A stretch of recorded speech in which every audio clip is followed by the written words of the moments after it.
नमस्कार मित्रांनो आणि स्वागत आहे तुमचं आपल्या एका छोट्याशा नवीन व्हिडिओमध्ये. मित्रांनो, आज मी तुम्हाला एक इम्पॉर्टंट गोष्ट सांगणार आहे आणि एक अशी गोष्ट सांगणार आहे जी प्रत्येकाला माहीतच असली पाहिजे. त्याच्यामुळे व्हिडिओ शेवटपर्यंत बघा. तुम्हाला मी आज 3 अशा लाईटी सांगतो ज्या तुमच्या गाडीच्या मीटरमध्ये जर आल्या तर तुम्हाला लगेच गाडी बाजूला लावायची आणि गाडी थांबवून मेकॅनिकला कॉन्टॅक्ट करायचा किंवा मग गाडी चेक करायची. कोणत्या त्या सांगतो. सर्वप्रथम तुम्हाला काय होईल की गाडी ज्यावेळी स्टार्ट कराल त्यावेळी बघा या सर्व लाईटी येतील आणि गाडी स्टार्ट केली चालू केलीत की मग ह्यातल्या बऱ्याचशा लाईटी निघून जातात. आता मी चालू केली बघू शकता, बऱ्याचशा लाईटी निघून गेल्या. फक्त ही एक लाईट राहिली आणि ही एक. आता ही जी लाईट आहे मित्रांनो ती आहे CNGची, म्हणजे CNG माझ्या गाडीमध्ये नाही आहे, रिझर्वला लागले तर ती लाईट आहे. त्यानंतर ही लाईट आहे माझ्या गाडीच्या हँडब्रेकची. आता मी हँडब्रेक काढला बघा, हँडब्रेक काढला की मग ती लाईट निघून गेली आहे बघा. पुन्हा हँडब्रेक लावला की ती लाईट आलेली आहे. तर तुम्हाला त्या 3 लाईटी मी तुम्हाला सांगतो. तर आता मी गाडी पुन्हा बंद करतो. हे बघा, आता ज्यावेळी तुमच्या गाडीमध्ये बघा ही लाईट येईल. आता ही लाईट जी आहे पुन्हा एकदा दाखवतो मी तुम्हाला. ही आहे टेम्परेचरची लाईट. हे बघा लाल कलरची येते. ही जर लाईट तुमच्या गाडीच्या मीटरमध्ये कधीही आली तर तुम्हाला लगेच गाडी साईडला लावायची आहे आणि लगेच तुम्हाला गाडी थांबवून चेक करायचं की नक्की प्रॉब्लेम झाला आहे का. ही लाईट केव्हा येते माहिती आहे का? ज्यावेळी तुमच्या गाडीचं टेम्परेचर सेन्सर खराब होईल किंवा मग रेडिएटर फॅन खराब होईल किंवा मग तुमच्या गाडीचं इंजिनचं जे कूलंट आहे ते लिकेज होईल, त्यावेळी ही लाईट येऊ शकते. गाडी ज्यावेळी तुमची ओव्हरहीट होईल ना त्यावेळी ती लाईट येते, टेम्परेचरची वॉर्निंग लाईट. ह्या गाडीमध्ये मीटरमध्ये वॉर्निंग लाईट दिलेली असते तेव्हाच येतात ज्यावेळी त्यामध्ये काहीतरी गाडीमध्ये प्रॉब्लेम येतो. हे आपल्याला सांगण्यासाठी या सर्व मीटरमध्ये लाईट दिलेले आहेत. आता हे जे आहे रिझर्वची लाईटसुद्धा ज्यावेळी आपल्या गाडी रिझर्वला लागते हे सांगण्यासाठी आपल्याला ही CNGची रिझर्व लाईट दिलेली आहे. त्यानंतर हँडब्रेक ज्यावेळी लावलेला असतो त्यावेळी हँडब्रेकची लाईट. तशाच प्रकारे ती टेम्परेचरची लाईट दिलेली आहे कंपनीने, जेणेकरून आपल्याला समजून जाईल की आपल्या गाडीमध्ये काहीतरी प्रॉब्लेम झाला आहे. तुम्हाला गाडी काय करायचं, लगेच बाजूला लावायची ज्यावेळी ती लाईट येईल त्यावेळी. आणि तुम्हाला सर्वात प्रथम चेक करायचं की तुमच्या गाडीचा रेडिएटर फॅन चालतोय की नाही. म्हणजे बाजूला लावून थांबवायची, बोनेट खोलायचं आणि चेक करायचं की तुमच्या गाडीचा रेडिएटर फॅन चालतो. आता मी तुम्हाला रेडिएटर फॅनसुद्धा दाखवतो. रेडिएटर फॅन तुमच्या इंजिन बेमध्ये असतो, होऊ शकतं. आता मी तुम्हाला पूर्णपणे सांगतो की कोणत्या प्रकारचा फॅन चेक करायचा. हे बघा, हे मी खोलली की ह्याच्या आतमध्ये बघा हा आहे फॅन. हा फॅन जर चालत असेल तर तो आहे रेडिएटर फॅन. तो जर चालत नसेल तरीसुद्धा तुमची गाडीमध्ये ती जी टेम्परेचर वॉर्निंग लाईट आहे ती येऊ शकते. त्यानंतर तुमच्या गाडीचा कूलंट जर तुम्हाला माहीतच असेल कूलंट कुठून चेक करतात, प्रत्येक गाडीचं वेगवेगळं असतं. तर ते कूलंट आपल्या गाडीचं आहे की नाही ते फक्त लांबून आपल्याला त्या रिझर्व टँकमधनं चेक करायचं. आपल्याला कूलंटचं झाकण अजिबात खोलायचं नाही आहे किंवा मग गाडीच्या खाली वाकून बघायचं की लीक झालं आहे का, कुठे पडतं आहे का. या सर्व 3 गोष्टी तुम्हाला चेक करायच्या आहेत आणि मगच मेकॅनिकला कॉल करायचा आहे. तर ही आहे इंजिन टेम्परेचरची वॉर्निंग लाईट.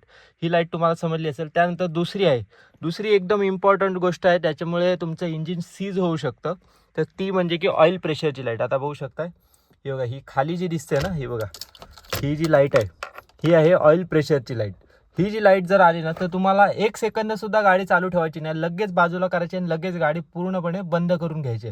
गाडी बंद करायची आणि मगच आपल्याला गाडीचं बोनेट खोलायचं आणि मग आपल्या गाडीचं जे इंजिन ऑइल आहे ते चेक करायचं आहे. पण गाडी गरम असेल तर तुम्हाला ते सुद्धा खोलायचं नाही. एक 5 ते 10 मिनटं वेट करायचं आहे. गाडीच्या खाली वाकून पुन्हा एकदा बघायचं की इंजिन ऑइल आपलं लीक नाही का झालं. कारण काय होतं काय, ही लाईट जी आहे ना ती ऑइल प्रेशर स्विचची असते. म्हणजे जर आपल्या गाडीमध्ये इंजिनचं ऑइल प्रेशर कमी असेल तर ही लाईट येते. त्यानंतर आपल्या गाडीचं इंजिन ऑइल लीक झालं तरीसुद्धा ही लाईट येते. किंवा मग जर प्रेशर स्विच किंवा सेन्सर खराब झालं त्याचे चान्सेस खूप कमी असतात. फक्त चान्सेस असतात ऑइल प्रेशर लो किंवा मग इंजिन ऑइल लिकेज, हे 2 चान्सेस खूप जास्त असतात. त्याच्यामुळे तुम्हाला गाडी साईडला घेऊन खाली वाकून बघायचं की ऑइल लीक तर नाही झाले. दगड वगैरे लागून आपल्या गाडीचं इंजिन ऑइल लिकेज होऊ शकतं त्याच्यामुळे. तर तुम्हाला ते चेक करायचं. त्यानंतर मग 5 ते 10 मिनटं थांबून तुम्हाला काय चेक करायचं की इंजिनची डिपस्टिक काढायची. इंजिन ऑइलची डिपस्टिक मी तुम्हाला ती सुद्धा दाखवतो. आता बघू शकता मी बोनेट खोललेलं आहे.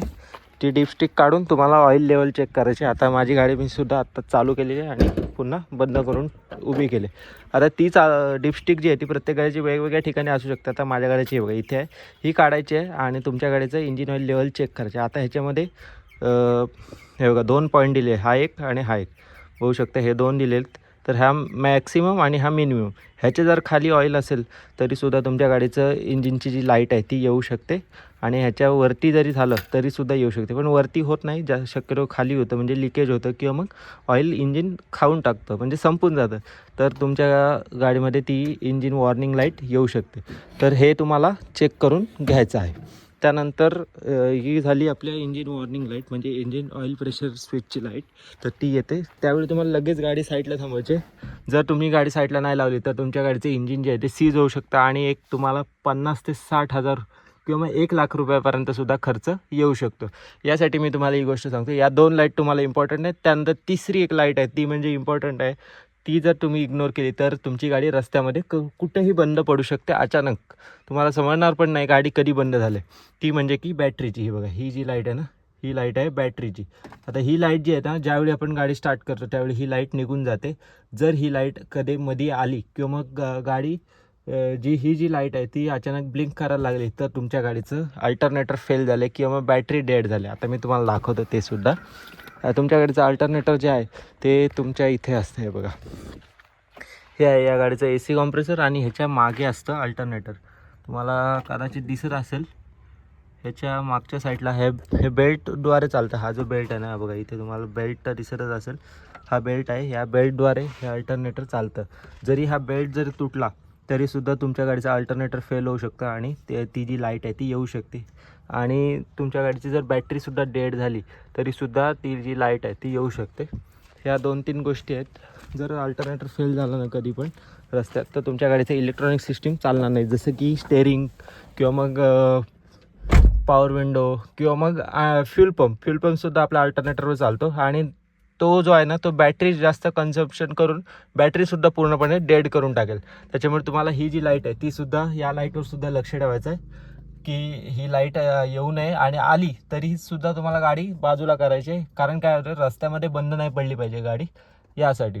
ही लाईट अल्टरनेटरसाठी मेन तर असते. शक्यतो ही लाईट बेल्ट तुटल्यामुळे किंवा मग अल्टरनेटर खराब झाल्यामुळे येते. अल्टरनेटरमध्ये काही छोटे छोटे पार्ट असतात, ते जर कधी खराब झाले ना तर मित्रांनो ते अल्टरनेटर फेल होतं आणि त्याच्यामुळे आपली गाडी बॅटरी चार्जिंग करत नाही. जर बॅटरी चार्जिंग केली नाही तर ही आपल्याला लाईट येऊन जाईल, आणि जरी बॅटरी खराब झाली तरीसुद्धा येऊन जाईल. तरी 1, 2 आणि इथे येते ती टेम्परेचर लाईट. या 3 लाईट तुम्हाला नेहमी, म्हणजे नेहमी कधी गाडी चालवत असाल तर कधी तुम्हाला या 3 लाईटचं वर लक्ष ठेवायचं आहे, जेणेकरून तुमच्या गाडीमध्ये कोणताही प्रॉब्लेम नंतर येणार नाही किंवा मग तुम्हाला जास्त काही प्रॉब्लेमला सामोरं जावं लागणार नाही, जेणेकरून इंजिन सीज किंवा मग गाडी ओव्हर हिटिंग किंवा आणखीन दुसरे काही प्रॉब्लेम्स या गोष्टींमुळे येऊ शकतात. तर या सर्व गोष्टी होणार नाही. यासाठी तुम्हाला मी या 3 लाईट सांगितल्या. 3 वॉर्निंग लाईट नेहमी लक्षात ठेवा. इतर कोणती लाईट, जरी ही चेक लाईट जरी तुम्ही लक्ष नाही दिलं ना, एक वेळ थोडा वेळ तुम्ही ही चेक लाईट आल्यावर गाडी चालवू शकता, पण ह्या 3 लाईट आल्यावर तुम्ही थोडा वेळसुद्धा, 1-5 मिनटंसुद्धा गाडी चालवू शकत नाही. गाडीच्या इंजिनला किंवा गाडीच्या आणखीन जे काही कॉम्पोनंट्स असतात त्यांना डॅमेज होऊ शकतो त्याच्यामुळे. तर कशी वाटली छोटीशी व्हिडिओ कमेंट करून नक्की सांगा. जर व्हिडिओ आवडली असेल तर व्हिडिओ लाईक करा, शेअर करा. इन्फॉर्मेटिव्ह जर वाटली असेल नक्की कमेंट करून सांगा. इतरांनासुद्धा शेअर करा. आणि जर तुम्ही चॅनलवर नवीन आले असाल तर चॅनलसुद्धा सबस्क्राईब करा. भेटू एका आणखीन एका छोट्याशा नवीन व्हिडिओमध्ये. धन्यवाद.